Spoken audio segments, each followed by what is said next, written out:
Dans la vie d'une copropriété, l'Assemblée générale des copropriétaires est un moment clé pour la prise de décision concernant la gestion et l'entretien de l'immeuble.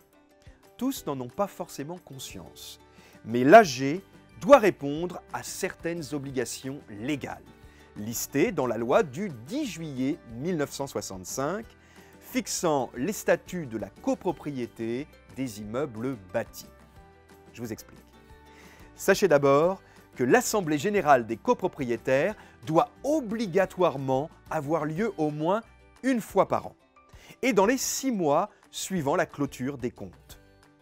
L'AG doit par ailleurs être tenue dans la commune où se trouve la copropriété, sauf décision contraire votée lors de l'AG. Ensuite, il y a la convocation. Elle doit être envoyée à tous les copropriétaires au moins 21 jours avant la date de l'AG, par courrier recommandé avec accusé de réception ou bien par lettre recommandée électronique aux copropriétaires l'ayant demandé.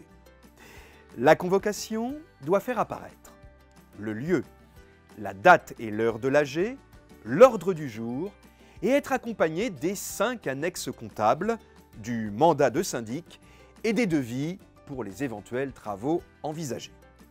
Si un de ces éléments est manquant, une éventuelle contestation pourrait entraîner la nullité de l'AG et donc des décisions qui ont été votées au cours de celle-ci.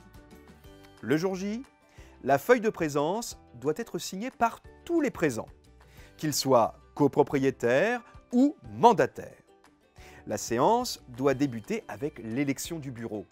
Seuls les copropriétaires présents peuvent se présenter. Une fois les membres du bureau élus, un président, un secrétaire et un ou plusieurs scrutateurs, le président distribue les pouvoirs en blanc reçus au préalable par le syndic.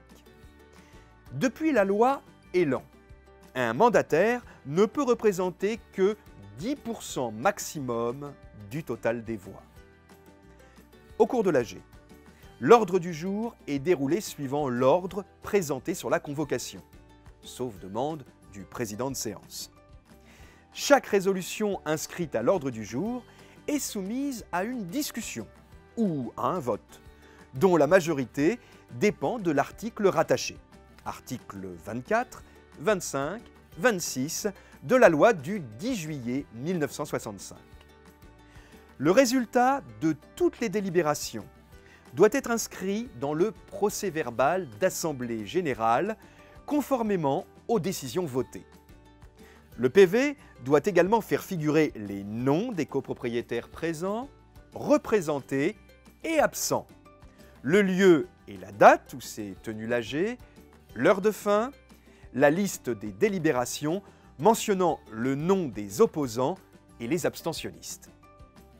Le PV doit être signé et paraphé par les membres du bureau, puis diffusé par le syndic sous 1 mois par courrier simple à tous les copropriétaires et par courrier recommandé avec accusé de réception aux absents et opposants.